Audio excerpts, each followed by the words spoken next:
Занга Академи чадвараа хөгжүүл ирээдүгэ бүтээ.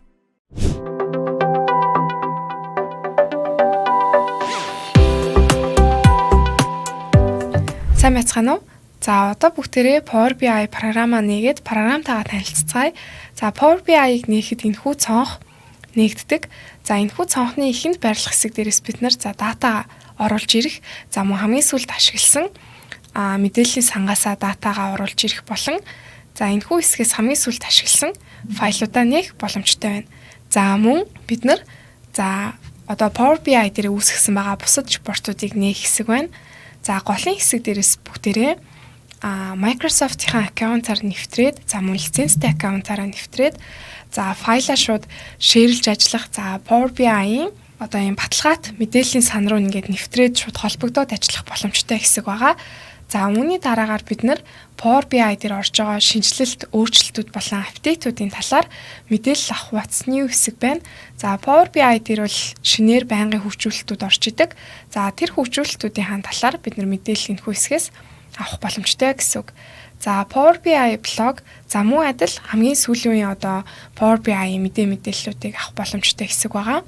За мөн forums хэсэг дээрээ Power BI-ийн бусад хэрэглэгчдтэй одоо харилцах, за Power BI програмын талаар одоо асуулт асуух гэх мэтчлэн хоорондоо Power BI хэрэглэгчид харилцах боломжтой forums хэсэг байна. За үүний дараа хамгийн сүүлд нь tutorials буюу одоо Power BI-ийн тухай богино видео зааврах боломжтой хэсэг байна. За энэхүү хэсэг дээрээс бид нэр шууд Microsoft-ийн сайт руу холбогдоод богино заавар хичээлүүдийг үзээд явах боломжтой байгаа. За тэгэхээр энэхүү хэсгээ бүгдээрээ хаачи. За одоо бүгдээрээ Power BI програмынхаа бүтцтэй танилццгаая. За Power BI програм маань нийтдээ үндсэн 3 хэсэгтэй байгаа. За хамгийн ихний хэсэг бол Report View хэсэг байгаа. За энэхүү хэсэг дээр бид нар тайлангаа хөгжүүлэх буюу хянах самбараа үүсгэх хэсэг байгаа. За үүний дараагаар Data View буюу бидний оруулж ирсэн өгөгдөл мэдээллүүдээ харах, удирдах хэсэг байгаа. За үүний дараагаар Model View буюу энэхүү хэсэгт бид нар хүснэгтүүд хооронд буюу query хооронд холболт хийх, за мөн холболтуудыг харах боломжтой байгаа. За өөрөөр хэлбэл оруулж ирсэн дата өгөгдлүүд маань аль нэг баг нь өгөгдлөөрөө холбогдож өгдөг байгаа хоорондоо. За тэгэхээр тэрхүү холболтоо хийх хэсэг гэсэн үг. За бүгдээрээ report view хэсэг рүүгээ оръё. За энэхүү хэсэгт бүгдээрээ filter гэдгийг нээгээд data гэдгийг нээчээ. За хамгийн ихэнд фильтр гэсэн хэсэг байна. За энэхүү хэсэг дээр бид нар үүсгэсэн байгаа тайлан дээрээ шүүлтүр үүсгэх боломжтой байгаа. За өөрөөр хэлбэл бид нар тайлангаа үүсгэсний дараа тухайн хэсгээсээ зөвхөн нэг өгөгдлийг сонгоод тэрхүү өгөгдлийнхоо мэдээллүүдийг харах боломжтой буюу шүүлтүр үүсгэх боломжтой хэсэг гэсэн үг. За үүний дараагаар визуал хийх буюу бид нар яг тайлангаа хөгжүүлэх график чартуудаа оруулж ирэх хэсэг байгаа. Үүний дараа дата буюу бидний оруулж ирсэн өгөгдлүүд энэхүү хэсэгт харагдана. За энэхүү хэсгээс бид нар хүснэгт болон багнуудаа удирдах явах байгаа. За одоо бүгдээрээ нэгэнтээ үүссэн байгаа тайлангт нээгээд report view-гээ бүндөө харж үзье. За тэгэхээр нэгэнтээ үүссэн файлыг нэхдээ бид нар Files-ийн Browse Reports дээр дараад за өмнө үүсгэсэн байгаа Power BI файлаа буюу PBIX гэсэн өргөтгөлтэй файлаа оруулж ирье. За бидний өмнө үүсгэсэн байсан тайлан маань харагдаж байна. За тэгэхээр бид нар энэхүү хэсэгт bar графикийг, за мөн бид нар cart графикийг, за энд slicer үүсгээд ашигласан байна. За одоо бид бүхэн анзаарах юм бол энэхүү дата хэсэгт маань бидний оруулж ирсэн өгөгдлүүд харагдаж байна. За бүгдээрээ энэхүү data гэд хүснэгтийнхаа сум дээр дарвал за энэхүү хүснэгтэнд маань байх багнуудын мэдээллүүд харагдаж байна. За тэгэхээр бид нар энэхүү тайлан дээрээ багнуудынхаа мэдээллүүдийг алийг нь идэвхжүүлээд алийг нь график дээр ашиглах вэ гэдгээ энэхүү хэсгээсээ сонгоод оруулаад өгнө.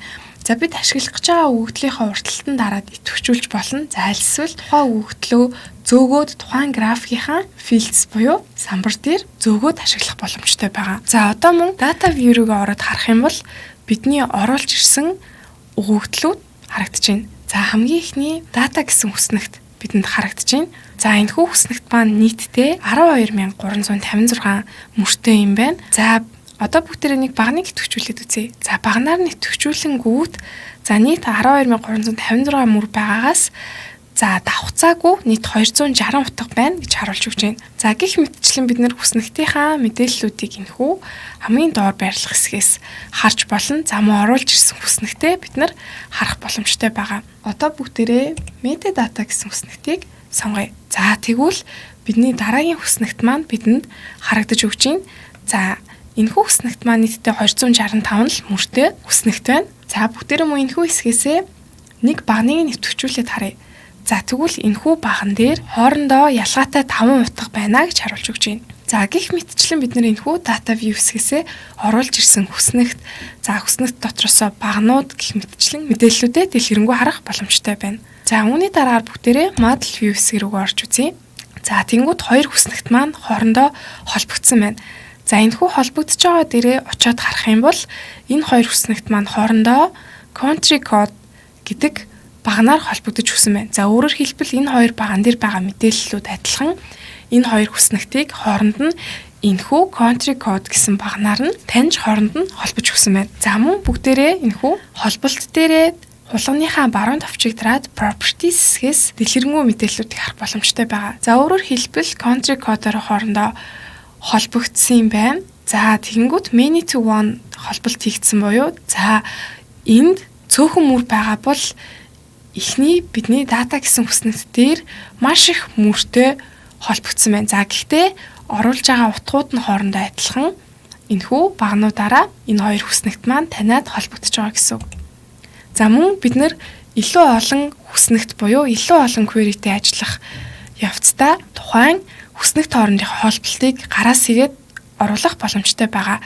За дараагийн хичээлээрээ холболт хийх тухай илүү дэлгэрэнгүй үзээд явах учраас за товчхон танилцуулаад өнгөрье. За тэгэхээр ерөнхийдөө Power BI маань үндсэн 3 хэсэгтэй энэхүү 3 хэсэг дээрээ бид нар тайлангаа хөгжүүлээд ажиллаад явах нэ. За мөн report view хэсэг дээрээ бид нар шийдтэй адилхан шинээр хуудас үүсгээд тухайн хуудас дээрээ дахин өөр график мэдээллүүдийг гаргаад харуулад явах боломжтой байгаа. За мөн model view дээрээ бид нар мөн адил шинэ хуудасууд үүсгээд явах боломжтой. Гэхдээ нэг хуудас дээр орсон өөрчлөлт хамгийн ихний буюу их хуудас дээрээ өөрчлөлтүүд нь ороод явна.